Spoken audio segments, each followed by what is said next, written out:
Muy buenas tardes, bienvenidos de nuevo a Negocios Televisión, bienvenidos al espacio informativo donde ponemos un día más el foco, la mirada en todas las últimas horas, en toda la actualidad, mirando, por supuesto, a todos los conflictos abiertos con Irán, que está llevando a cabo simulacros de defensa, reacción, respuesta también por parte de Pakistán en un momento en el que siguen las tensiones en Taiwán, pero también en Corea del Norte. Enseguida les contamos los últimos movimientos con armas nucleares submarinas por parte de Kim Jong-un y, por supuesto, además miraremos al conflicto en Ucrania con Rusia, que está blindando Belgorod desde el momento en el que se ha producido un nuevo ataque, en este caso por parte de Ucrania. Enseguida les contamos todos los detalles, pero empezamos mirando a Irán, que ha afirmado este viernes que ha llevado a cabo con éxito un simulacro de defensa aérea con aviones no tripulados diseñado para interceptar objetivos hostiles en una zona que se extiende desde su costa suroccidental a la sudoriental, en medio de las crecientes tensiones en la región. El jueves Pakistán lanzó ataques aéreos contra lo que dijo que eran militantes separatistas dentro de Irán, en un ataque de represalia 2 días después de que Teherán dijera que había atacado las bases de otro grupo en territorio pakistaní. Como les decíamos, se dispara la tensión en el escenario geopolítico día a día y hasta ahora el protagonismo lo está cobrando, lo tiene el régimen de Pyongyang, Corea del Norte, que realiza pruebas de sistemas de armas nucleares submarinas. Es lo que informa la agencia estatal. Dice que el ejército está llevando a cabo pruebas y maniobras en respuesta a ejercicios militares conjuntos de Corea del Sur, Estados Unidos y Japón. La prueba del sistema Hail 523 es el nombre que Corea del Norte ha dado a sus drones de ataque submarinos con capacidad nuclear. Fue llevada a cabo por el grupo de expertos del Ministerio de Defensa en aguas frente a su costa este.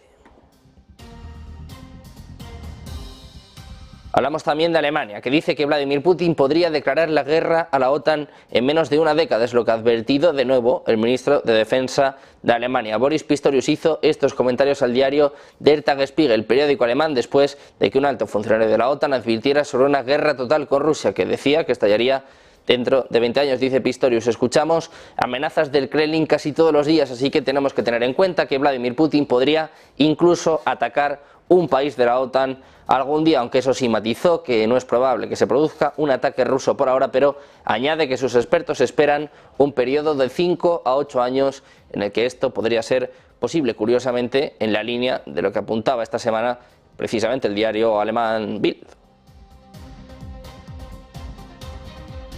Mientras tanto, el ejército ruso intenta avanzar en la región nororiental de Yarkov con el fin de blindar sus regiones fronterizas, principalmente Belgorod, que ha sido foco de los ataques ucranianos durante la última semana. Mientras tanto, Ucrania intenta hacer de la necesidad virtud ante la falta de su munición, de la munición en sus filas.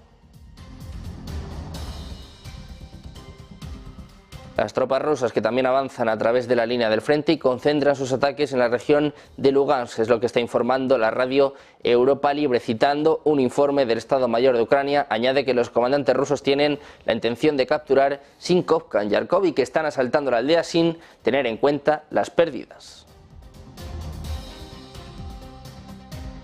Mientras tanto, miramos a Ucrania, que está reivindicando, dice que el ataque al depósito de petróleo ruso en Klinsky es parte de una represalia justa por los ataques de Moscú a la infraestructura de Ucrania. Dice que estaba detrás de este ataque con aviones no tripulados que provocó un enorme incendio en un depósito de petróleo en el oeste de Rusia este viernes. Es el último de una serie de ataques transfronterizos que van en aumento. El ataque es el segundo en un depósito de petróleo ruso en otros tantos días, parte de lo que Kiev ha llamado una represalia justa por los ataques de Moscú a la infraestructura energética ucraniana.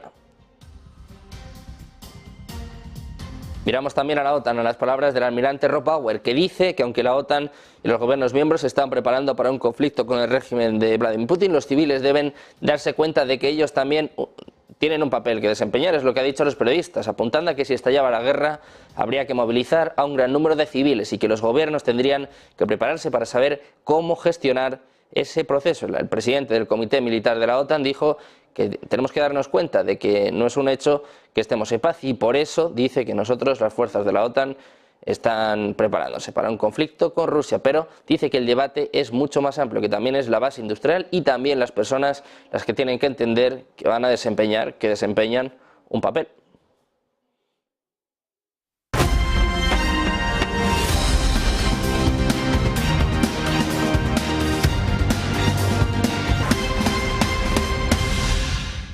Bienvenidos de nuevo a Negocios Televisión, bienvenidos de nuevo a Repaso Informativo. Miramos de nuevo a toda la actualidad, a todas las últimas horas que nos empiezan trasladando, en este caso, al Mar Rojo, donde los hutíes disparan misiles contra otro barco de propiedad estadounidense en el Mar Rojo. Los hutíes han lanzado 2 misiles balísticos antibuque contra el Chem Ranger, un petrolero operado por Grecia, según ha dicho el Comando Central de Estados Unidos en un comunicado publicado en la plataforma de redes sociales X. Ha sido el tercer ataque de este tipo en 3 días. De hecho, el propio Biden está admitiendo que los ataques aéreos por parte de Estados Unidos no han detenido los ataques desde Yemen. Misiles balísticos impactaron en el agua cerca del barco, según dice la propia Marina de Estados Unidos. Mientras tanto, Estados Unidos, por su parte, ha lanzado nuevos ataques contra misiles antibuques hutíes en el Mar Rojo, ataques que tienen lugar en un momento en el que la creciente tensión en las rutas marítimas de la región perturbaba el comercio mundial y además hace temer cuellos de botella en el suministro que podrían reavivar la inflación. El ejército norteamericano ha señalado que los 2 misiles antibuque de los hutíes contra los que iban dirigidos estos ataques estaban siendo preparados para dispararse en el Mar Rojo y que se consideraban una amenaza inminente para la navegación y para los buques de la Armada en la región. Seguimos mirando a Estados Unidos, miramos a la estrategia seguida por el presidente estadounidense Joe Biden, que busca un equilibrio entre evitar una conflagración regional y responder a los ataques de los hutíes a modos de represalia. El presidente Joe Biden ha reconocido que los ataques no han detenido los ataques de los milicianos, pero dice que la respuesta militar de Estados Unidos va a continuar.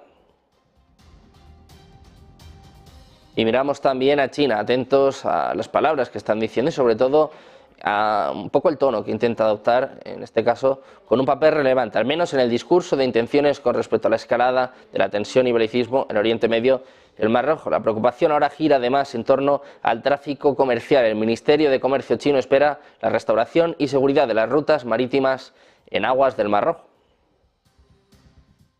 Mientras tanto, las empresas recurren cada vez más al transporte aéreo para evitar esta ruta marítima. Es lo que está diciendo este mismo viernes la plataforma de transporte Xeneta, en un informe en el que cita a empresas del sector minorista de consumo y de prendas de vestir. Los buques han sido atacados repetidamente por el grupo militante hutí que opera desde Yemen, lo que ha provocado que varias grandes empresas navieras busquen rutas alternativas. Xeneta dijo que el transporte aéreo de Vietnam a Europa aumentó un 62% en la semana que finalizó el 14 de enero, un 16% más que en la misma semana de 2023. De hecho, apuntan a que las rutas de Vietnam a Europa se utilizan en gran medida para la confección, un sector que dice que está cambiando las mercancías del océano al aire debido a la crisis del Mar Rojo, por lo que es particularmente digno de mención que estamos viendo que los volúmenes aumentan hasta tal punto en ese comercio. Es lo que decía Niall Van de Gogh, director de carga aérea de Xeneta, que además añade que en las próximas 2 semanas deberíamos saber con certeza si esto representa un cambio genuino y significativo del transporte marítimo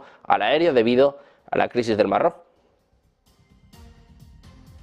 Miramos un día más al gigante danés AP Moller Maersk, propietario de la segunda mayor compañía mundial de transporte marítimo de contenedores, que ha advertido de que las condiciones climáticas invernales y la situación en la ruta del Mar Rojo van a afectar a sus operaciones en toda Europa. Dice que se espera que las condiciones climáticas invernales, así como las contingencias del Mar Rojo, afecten las operaciones en toda Europa y las terminales hub, lo que ha señalado en este caso la empresa en un comunicado. En este sentido, la multinacional, que a mediados de diciembre ya interrumpió el tránsito de sus buques portacontenedores por la ruta del Mar Rojo, ha indicado que en aras de la seguridad de los barcos, tripulación y carga, todos los buques que anteriormente debían transitar por el área se han desviado hacia el sur, alrededor del Cabo de Buena Esperanza, en el futuro previsible.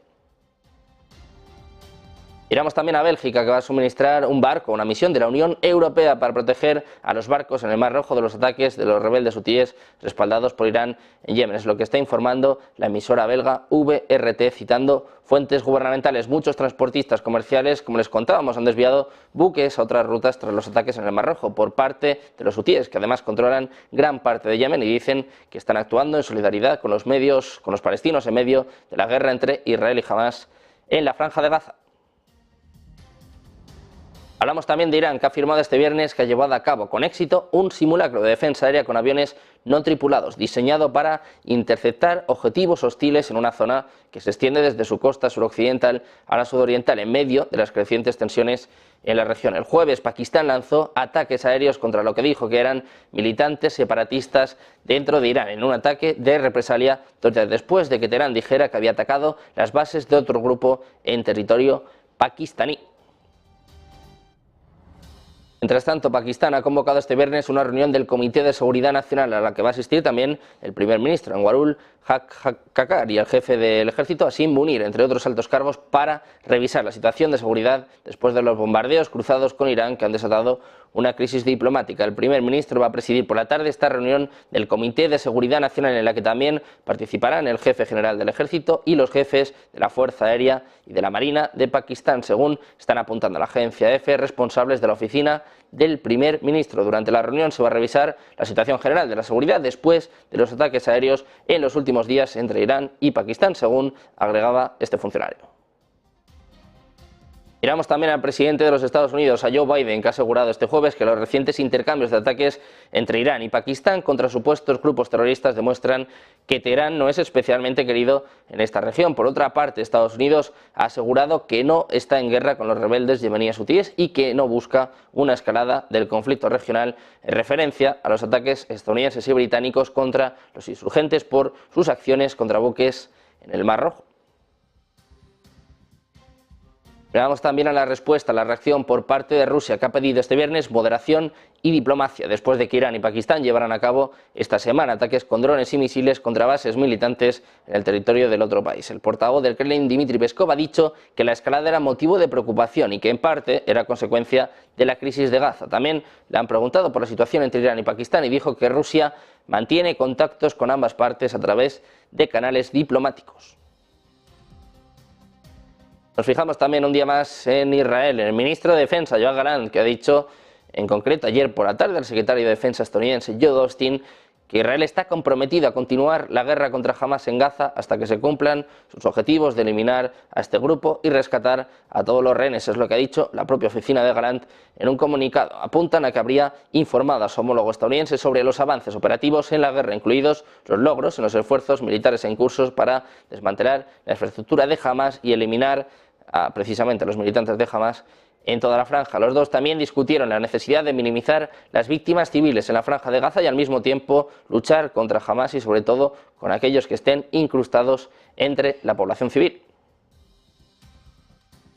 Mientras tanto, las defensas aéreas israelíes derribaron un vehículo aéreo no tripulado que cruzaba desde el Líbano hacia el espacio marítimo norte de Israel. Es lo que han dicho las FDI este viernes. Además, aviones de combate de las fuerzas de defensa israelíes atacaron objetivos de Hezbollah en la ciudad de Ramieh, en el sur del Líbano. Las FDI también han atacado puestos de observación de Hezbollah y las ciudades de Jula y Kfar Kela con fuego aéreo de tanques y de artillería.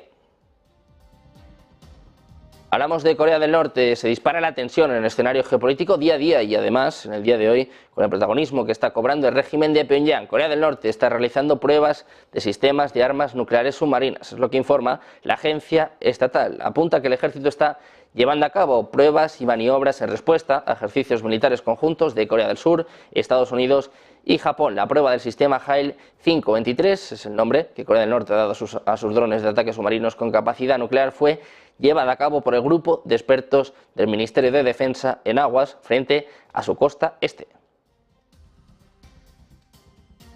Un día más también nos fijamos en Hungría, en concreto en las palabras del eurodiputado francés Gilbert Collard. Ha alertado de que despojar a Hungría de la presidencia rotatoria del Consejo de la Unión Europea en el segundo semestre de 2024 desataría el caos en el bloque comunitario. Dice que esto sentaría no solo un precedente extremadamente negativo, sino que también crearía el caos en el funcionamiento de la Unión Europea. Ayer la Eurocámara aprobó una resolución en la que pone en duda la presidencia húngara en la Unión Europea con el argumento de supuestas infracciones graves y persistentes de los valores de la Unión. Collard atribuyó la intención de algunas fuerzas políticas de quitar la presidencia a Hungría por el rechazo que generaría en la mayoría parlamentaria todo lo que se salga del denominado conformismo europeo, así como lo que no comulga con la política de la presidenta de la Comisión Europea, Ursula von der Leyen. Precisamente la Unión Europea ha iniciado conversaciones sobre un nuevo paquete de sanciones que pretende aprobar antes del 24 de febrero, cuando se cumplirán 2 años del inicio del conflicto entre Rusia y Ucrania. Las posibles medidas podrían incluir más cotizaciones en bolsa, más restricciones comerciales y medidas enérgicas contra la continua capacidad de Moscú para eludir las sanciones del bloque, tanto a través de terceros países como de empresas dentro de la Unión Europea. Hablamos también de Alemania, que dice que Vladimir Putin podría declarar la guerra a la OTAN en menos de una década. Es lo que ha advertido el ministro de Defensa de Alemania. Boris Pistorius hizo los comentarios a Der Tagesspiegel, un periódico alemán, después de que un alto funcionario de la OTAN advirtiera sobre una guerra total con Rusia que estallaría dentro de 20 años. Dice Pistorius: escuchamos amenazas del Kremlin casi todos los días, así que tenemos que tener en cuenta que Vladimir Putin podría incluso atacar un país de la OTAN algún día, aunque eso sí, el propio Pistorius matizó que no es probable que se produzca un ataque ruso por ahora, pero añadió que sus expertos esperan un periodo de 5 a 8 años en el que esto podría ser posible.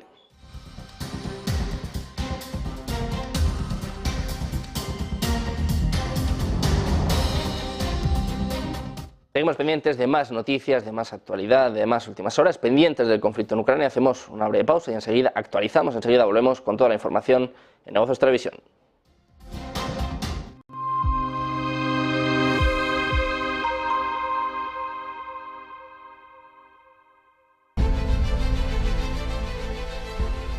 No puede volver atrás y cambiar el principio, pero puede comenzar donde está y cambiar el final. En Luna Sevilla queremos ser su asesor financiero de referencia para mejorar su presente y su futuro patrimonial, prestando nuestros servicios como agentes de Caser Asesores Financieros.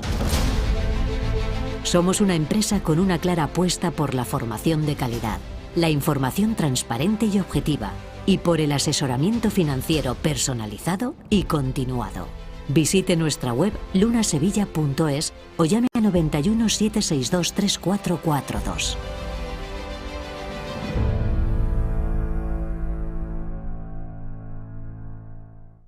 Ven al Torreón, estamos en El Pardo, un espacio único en plena naturaleza.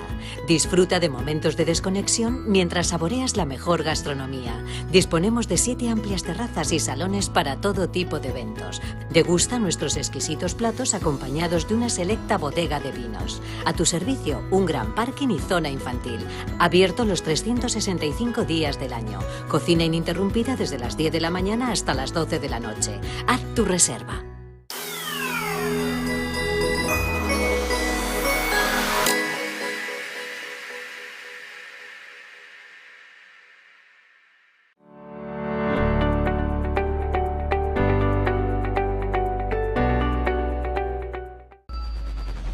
Localizarnos ahora es más fácil. La economía a tu alcance. Empresas, inversiones, tecnología. Ya en la APP de Movistar. Vive la economía. Negocios Televisión.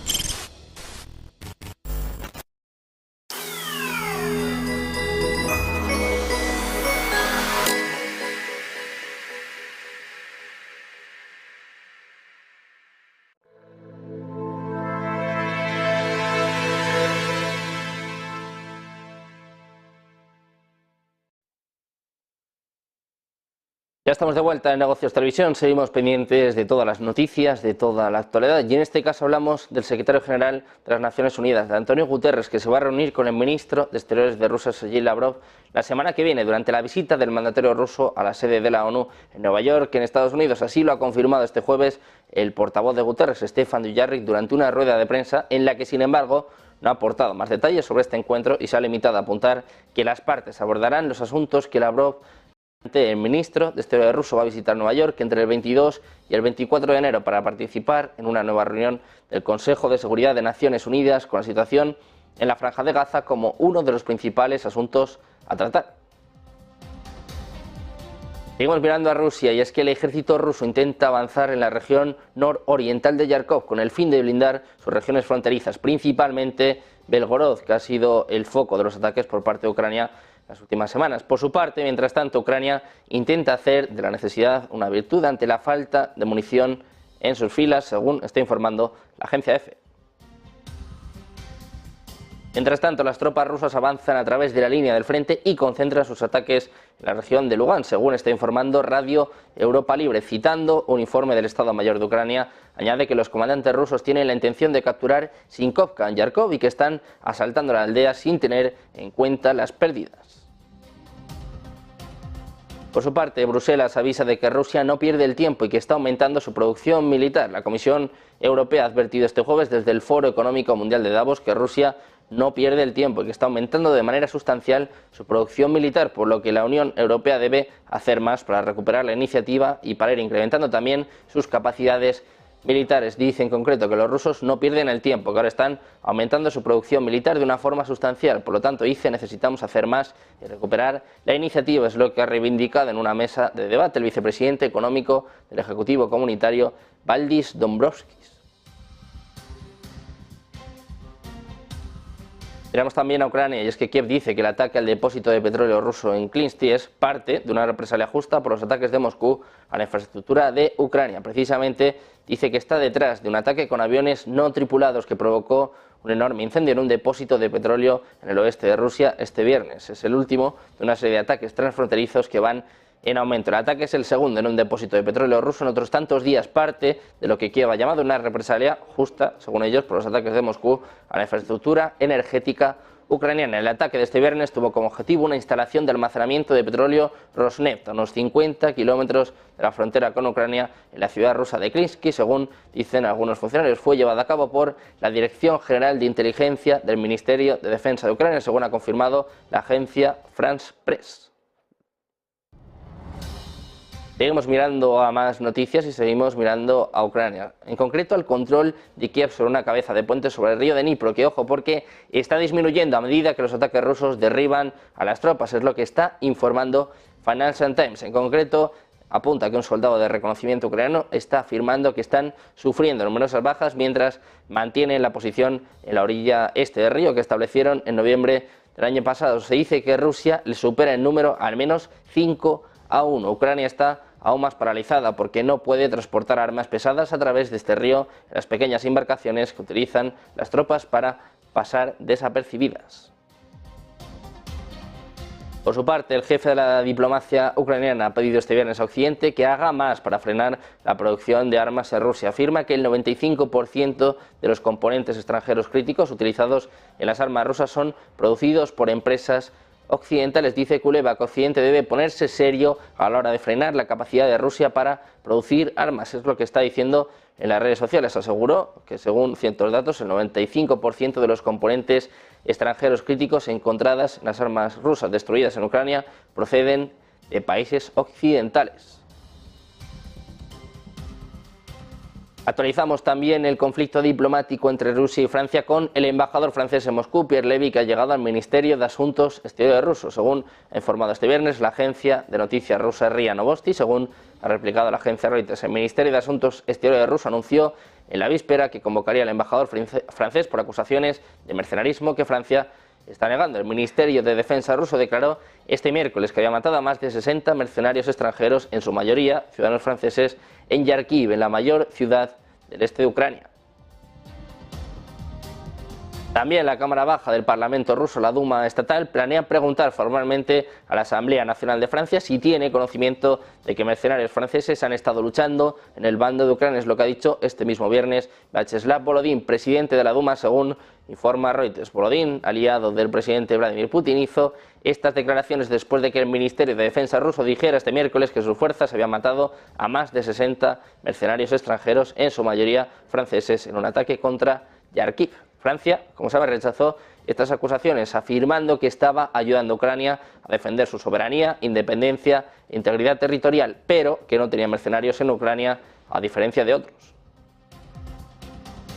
Tras tanto, el Kremlin ha dicho este viernes que no había perspectivas de reactivar el acuerdo de cereales del Mar Negro y que las rutas alternativas para el envío de cereales ucranianos entrañaban enormes riesgos. El acuerdo original, que facilitaba las exportaciones seguras de cereales desde Ucrania a través del Mar Negro, expiró el año pasado después de que Moscú se negara a renovarlo, diciendo que sus propios intereses habían sido ignorados.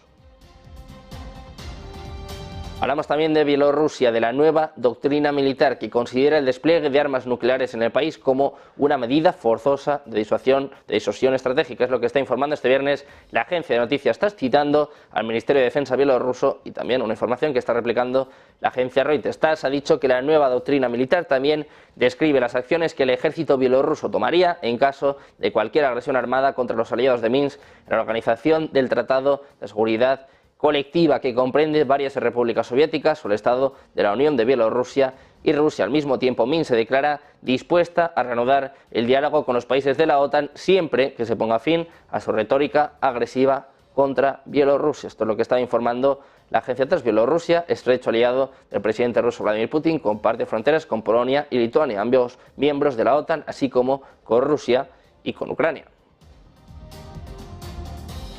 Y precisamente hablamos de la OTAN, que va a desplegar 90.000 soldados dentro de los que van a ser sus mayores ejercicios militares en décadas. Las maniobras pensadas para contrarrestar posibles ataques en múltiples frentes arrancarán la semana que viene y se extenderán hasta mayo. El comandante supremo de la Alianza ha subrayado que los ejercicios ponen especial atención en las regiones del Báltico y el Mar Negro y con ellos, dice, la Alianza demostrará su capacidad para reforzar el área euroatlántica mediante un movimiento transatlántico de fuerzas desde América del Norte. Ejercicios que van acompañados de un mensaje. La OTAN no busca ningún conflicto, aunque si es atacada, dice, tiene que estar preparada. El ejercicio militar denominado Steadfast Defender 2024 abarca la preparación para ataques en los ámbitos de la guerra nuclear, la guerra cibernética y la guerra espacial. En el ejercicio participarán 50 buques de guerra, 80 aviones y más de 1.100 vehículos de combate.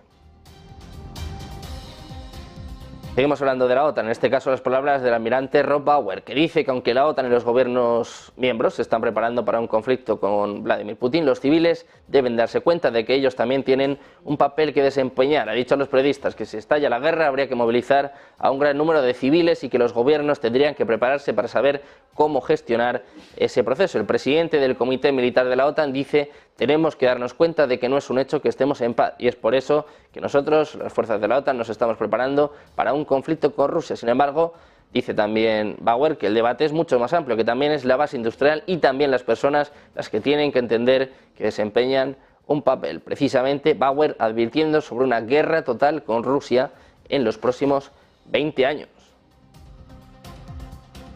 Mientras tanto, el gobierno japonés y la Organización del Tratado del Atlántico Norte están hablando sobre la posibilidad de abrir una línea de comunicaciones dedicada y segura, es lo que está informando el diario Nikkei este viernes. El objetivo, según el medio de comunicación, sería utilizar la línea para compartir rápidamente información confidencial. La idea se está considerando debido a las crecientes preocupaciones sobre posibles ciberataques y estratagemas de desinformación de China y de Rusia. Se espera que el sistema imite los sistemas de explotación y recopilación de información sobre el campo de batalla de la OTAN, que ya se está utilizando entre los miembros de la alianza. Actualmente los dos socios están considerando varias opciones. Un día más también miramos a toda la actualidad en torno a los BRICS, con el Kremlin que ha expresado su esperanza de que el gobierno de Javier Milei cambie de opinión en el futuro acerca del ingreso de su país en el grupo de los BRICS. Dice que esperan que con el tiempo las autoridades de ese país consideren más ventajoso para ellos sumarse a los BRICS, es lo que ha dicho el portavoz de la presidencia rusa Dmitry Peskov en su rueda de prensa telefónica diaria. Peskov aseguró que el Kremlin lamenta la decisión de Buenos Aires de no unirse al bloque ahora, pero que la respeta. Dice: los argentinos eligieron a sus dirigentes y sus dirigentes consideraron inapropiado que ahora participen en formato BRICS, pero la lista de los que desean adherirse a los BRICS es bastante grande y eso nos agrada. Precisamente el propio Lavrov hablaba ayer de más de 30 miembros, más de 30 países que quieren unirse al bloque. Por su parte, el ministro de Exteriores ruso también ha calificado de una decisión soberana este rechazo por parte de Argentina. Miramos también a Colombia, donde ha habido un seísmo de magnitud 5,6 que ha sacudido este viernes el centro de Colombia, sin que por el momento las autoridades hayan informado de lesionados o daños. El temblor ocurrió eso de las 6:26 hora local, cuando mucha gente aún dormía y tuvo como epicentro el centro sur del país, según ha informado el Servicio Geológico colombiano. El epicentro fue localizado a 6 kilómetros de la ciudad de Anserma-Nuevo, en el norte del departamento del Valle del Cauca, en límites con los departamentos de la zona cafetera, ya una profundidad de 33 kilómetros, según agregaba esta información. Por esa razón, el temblor se sintió con fuerza en ciudades como Cali, Armenia, Pereira y Manizales, estas últimas en la zona cafetera, donde la gente evacuó sus viviendas, e incluso en Bogotá. Hablamos también de Venezuela, del mandatario venezolano Nicolás Maduro, que dijo ayer que las elecciones presidenciales en su nación se van a realizar cuando las convoque el poder electoral. Dice Maduro que las elecciones presidenciales ya tocan, que el mandato constitucional se va a cumplir otra vez en Venezuela de manera impecable cuando toque, dice, cuando el poder electoral convoca. Además, aseveró que el proceso electoral se llevará a cabo con o sin conspiraciones y sanciones. Dice textualmente: Venezuela irá a elecciones presidenciales y el pueblo venezolano tendrá una nueva gran victoria este año 2024 para despejar el camino al 2030 y más allá. Seguimos pendientes, como siempre, de la actualidad, de todas las noticias, de todas las últimas horas. Hacemos una breve pausa, un par de minutos y volvemos con más información en Negocios Televisión.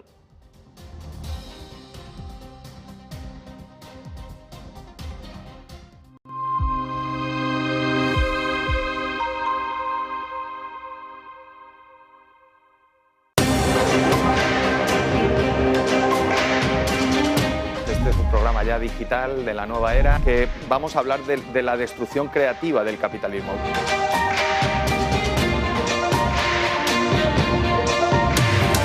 Vamos a explicar casos de éxito que permitan que veamos que hay una luz al final del túnel. Acabaríamos con el paro. ¿Qué has aprendido tú con los americanos, Antonio? ¿Por qué son tan buenos? ¿Por qué lideran toda la revolución digital? Siempre me decía, Antonio, gestionar sois unos hachas, vendiendo sois un desastre. En Madrid está llamado a ser la ciudad más potente de Europa, pero yo estoy plenamente convencido. Va a venir una tal Taylor Swift, que nos colaron 80 habitaciones, que no nos dimos cuenta cuando venía, pero en 3 minutos. La gente de Revenue cerrando ventas como locos. Yo siempre digo lo mismo, ¿no? ¿Cuál es la clave del éxito? Hombre, 33% inteligencia, 33% suerte y 100% trabajo,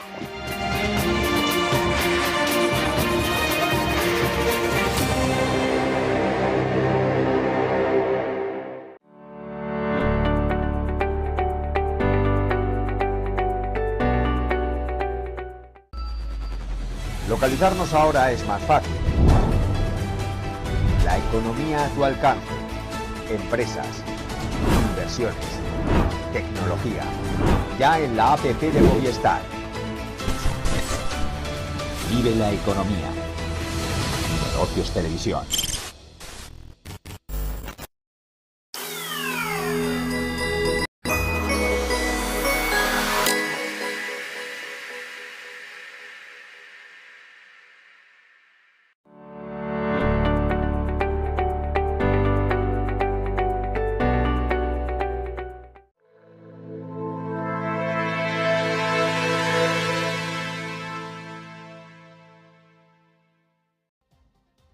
Ya estamos de vuelta en Negocios Televisión, seguimos mirando a la última hora, la actualidad, en este caso que nos lleva hasta Estados Unidos, a la Cámara de Representantes de Estados Unidos, que ha aprobado un proyecto de ley provisional para financiar al gobierno federal hasta principios de marzo y evitar un cierre parcial del gobierno. Se lo envió al presidente Joe Biden para su aprobación final. La medida fue aprobada por 314 votos a favor y 108 en contra, con 106 republicanos y 2 demócratas en la oposición. Más temprano el jueves el Senado había aprobado fácilmente el proyecto de ley con una votación de 77 a 18 antes de la fecha límite del fin de semana. Miramos también a la Reserva Federal. Estados Unidos planea presionar a más bancos para que utilicen la ventana de descuento de la Reserva Federal. Las instituciones monetarias, incluida la Corporación de Seguros FEDIC, están trabajando en propuestas de reglas para la ventana de descuento, un plan que llega al mercado mientras los últimos datos constatan una caída de los activos de los fondos del mercado monetario de 14.120 millones hasta los 5.960 millones de dólares en la semana hasta el 17 de enero. Seguimos mirando los bancos centrales y nos fijamos ahora en el Banco Central Europeo, que va a jugar con éxito cuándo comenzar a recortar las tasas de interés en su intento por controlar la inflación sin colapsar la economía, según analistas que calculan que el primer recorte se producirá en junio. Casi 3/4 partes de los encuestados en una encuesta de Bloomberg confían en que los responsables de las políticas no esperarán demasiado ni actuarán demasiado tarde. Miramos ahora a China, que ha ordenado a los gobiernos locales muy endeudados que retrasen o detengan algunos proyectos de infraestructura financiados por el Estado. Es lo que apuntan personas con conocimiento de la situación, mientras Beijing lucha por contener los riesgos de deuda, incluso mientras intenta estimular la economía, incrementando sus esfuerzos para gestionar 13 billones de dólares en deuda municipal. El Consejo de Estado emitió en las últimas semanas una directiva a los gobiernos locales y bancos estatales para retrasar o detener la construcción de proyectos con menos de la mitad de la inversión planificada completada en 12 regiones de todo el país, según apuntan estas fuentes.